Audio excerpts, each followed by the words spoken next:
Who is Vicki Anstey? So I started out life in advertising and marketing. I kind of lost myself, I guess, to a corporate world. I just had a kind of light bulb moment and decided that I didn't want to live like that. Ultimately, I quit my career in advertising and set up a bar fitness business, which was the first of its kind in the UK. Someone came up to me and said, would I want to row an ocean? And I remember just instinctively feeling like I had to say yes. Although it was probably the most terrifying thing I could take on. I had a near drowning experience as a child. As an adult, it was perhaps the only way that I was ever really going to tackle that fear. Well, I began to plan for it about 3 years before we did it. I guess one of those years was a bonus in terms of timeline because the race was actually postponed due to COVID. That postponement meant that the 2 crew members I was originally meant to do it with were not able to continue. So I was kind of back to square one, really. It's something that I've learned quite late on in life is the idea of physical preparedness, that training day in, day out or week in, week out without necessarily having a reason to do it. Your reason is just to be strong when you're weak or when you need to call upon that strength and that fitness.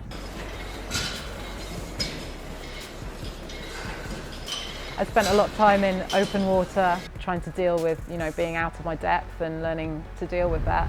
So I was worried that at the point where we lost sight of land, that I might find that overwhelming and not be able to continue. But it's really not until you're actually out there and you're living it that you realise how little you actually know in reality. Let me give you a quick tour of our stern cabin. So this is all our electrical kit here. We went out with lots of bravado. I kind of thought we'd smash it and we'd beat the record with days to spare. The reality was we got out there and on the first night we ended up on our parachute anchor because we couldn't work out our navigation. Added to that, I had terrible seasickness. That lasted for about 20 days. Oftentimes even water I'd bring back up. We prepared 60 days of snacks, which were like all our favourite stuff. So it could be anything you wanted, like chocolate, nuts, whatever. And I couldn't even eat those.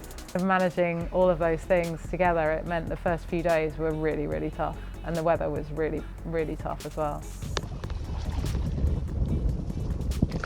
I do think you need to have a certain amount of confidence going into something like that. I mean, your average person doesn't take on an ocean row with no prior experience. Certainly for me, it really humbled me. It kind of made us realise we had to just dig in and we had to kind of keep level heads and we had to work it out.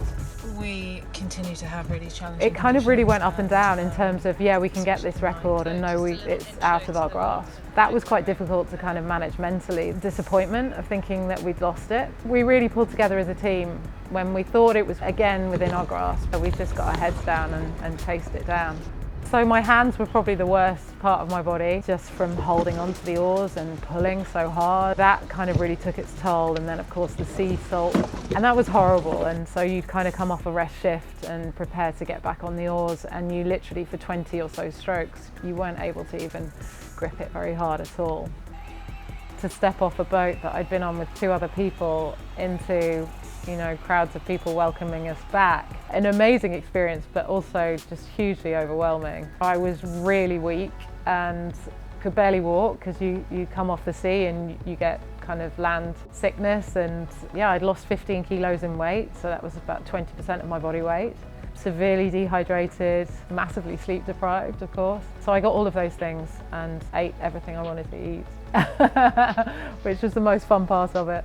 And then just really slowly started doing some recovery, some rehab stuff. And yeah, it was a really slow process and I tried not to put any pressure on myself. Your body just adapts in the most incredible way to keep you alive and to keep you doing what your brain tells you need to do. Certainly from my own experience and what I see in a lot of other women and men is that fear can really hold you back from a lot of stuff in life. My advice to myself and to other people is just to really try and step into that fear as much as you can. And even your biggest fears can be overcome by just putting one foot in front of the other, by taking one stroke at a time. You'd just be amazed at what you can achieve. I'm not an extraordinary person and I'm not the strongest person I know. I'm not the fittest, the fastest, the most talented in any regard. I just know what it is to begin to realise your own potential, and I am determined to live a really full life and not to waste any more time living by anyone else's narrative.